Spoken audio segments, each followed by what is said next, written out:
मित्रों नमस्कार। मैं हूं सतीश त्रिपाठी और आप देख रहे हैं knowledgepower.com। आज का विषय है obesity, fatty liver and cancer, the hidden connection. यानी मोटापा, फैटी लिवर और कैंसर में एक छिपा हुआ संबंध है। आज दुनिया एक ऐसी हेल्थ क्राइसिस से गुजर रही है जो धीरे धीरे हर घर तक पहुंच रहा है। ओबेसिटी और फैटी लिवर डिजीज हर जगह पहुंच रही है। विशेषज्ञ कहते हैं कि ये सिर्फ लाइफ स्टाइल डिसऑर्डर नहीं है, बल्कि एक टाइम बॉम्ब है जो आने वाले वर्षों में कैंसर जैसी गंभीर बीमारियों को जन्म दे सकता है। हाल ही में हुए स्टेट कॉन्फ्रेंस ऑफ गैस्ट्रोएंटेरोलॉजी के विशेषज्ञों ने चेतावनी दी है कि fatty liver disease is now one of the leading causes of liver cancer even in the people who never drank alcohol.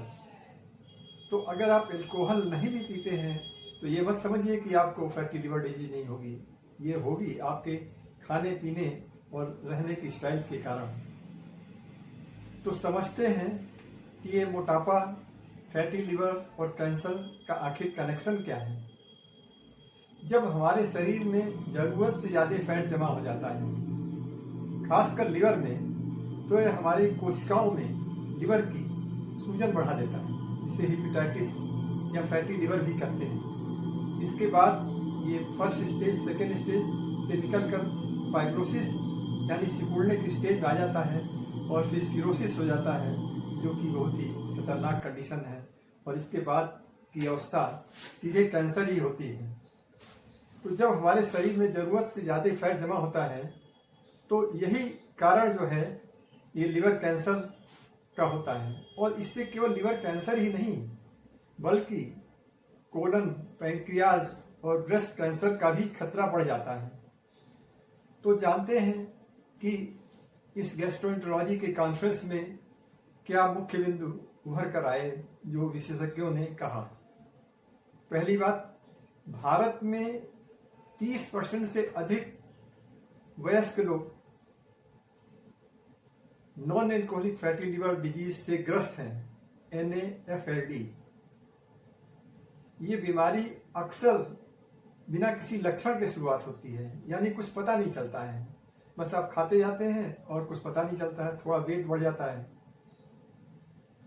पता तब चलता है जब लिवर में डैमेज काफ़ी आगे तक बढ़ चुका होता है। किशोरों और युवा वर्ग में जंक फूड, शुगरी ड्रिंक्स और फिजिकल इनएक्टिविटी इसके मुख्य कारण हैं। तो देखते हैं कि हमारी लाइफ स्टाइल की भूमिका इसमें क्या है।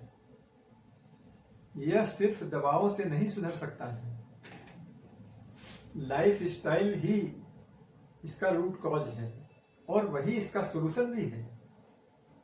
Balance diet, regular exercise, adequate sleep और स्ट्रेस का कंट्रोल, ये 4 मुख्य स्तंभ हैं जो हमारे लिवर को स्वस्थ रखते हैं। अब मैं अपना दृष्टिकोण बताता हूँ। मैं एक रेडियोलॉजिस्ट हूँ और अल्ट्रासाउंड करता हूँ, और अक्सर मैं देखता हूँ कि 8 साल, 10 साल, 12 साल, 20 साल के लोगों को फैटी लिवर डिजीज निकलता है। बड़ा दुख होता है। पहले मैं कभी नहीं सुनता था, लेकिन न देखता था, लेकिन आजकल तो काफ़ी यंग एज में बच्चों को भी हो रहा है। ये बड़े दुख की बात है। अक्सर लोग जब बीमारी हो जाती है तब अपनी लाइफ स्टाइल बदलते हैं, जब पता चलता है या डॉक्टर उनको एडवाइस करते हैं। लेकिन बुद्धिमानी इसी में है कि हम बीमारी से पहले चेत जाएं। और बस करना क्या है, वजन घटाना, खान पान नियंत्रित करना और 30 मिनट की बात। बस यही थोड़ी सी चीज़ें हैं जो आपकी ज़िंदगी को बदल सकते हैं। तो मित्रों, आप इस चीज़ को अपनाएं। पहली चीज़, रिफाइंड शुगर और डीप फ्राइड फूड से बचें। अपने BMI यानी बेसल मेटाबॉलिक इंडेक्स और वेस्ट साइज पर ध्यान दें। पीएमआई 25 से अधिक नहीं होना चाहिए। साल में एक बार लिवर फंक्शन टेस्ट भी करा लें। बच्चों को हेल्दी हैबिट सिखाएं शुरू से ही, क्योंकि फैटी लिवर अब बचपन की बीमारी बन रही है और ये बहुत खतरनाक है। तो अंत में मैं कहना चाहूँगा, ये ज्ञान ही शक्ति है। ये जो ज्ञान आपको मिल रहा है लिवर के बारे में, यही आपको अपनी लाइफस्टाइल बदलने में हेल्प करेगा।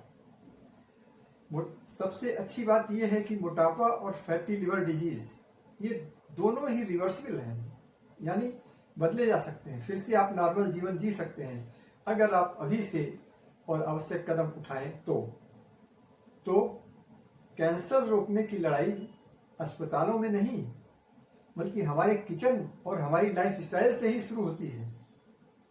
Your body is not a dustbin, don't fill it with junk. So knowledge is power.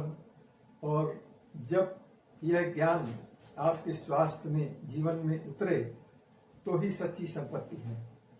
तो मित्रों, मेरा आपसे रिक्वेस्ट है कि आप प्लेस करें कि अगर आपको अपने जीवन से प्यार है तो रिफाइंड शुगर, जंक फूड यानी बर्गर, पिज्ज़ा खाना तुरंत बंद कर दें। आप स्वस्थ रहें, दीर्घायु रहें।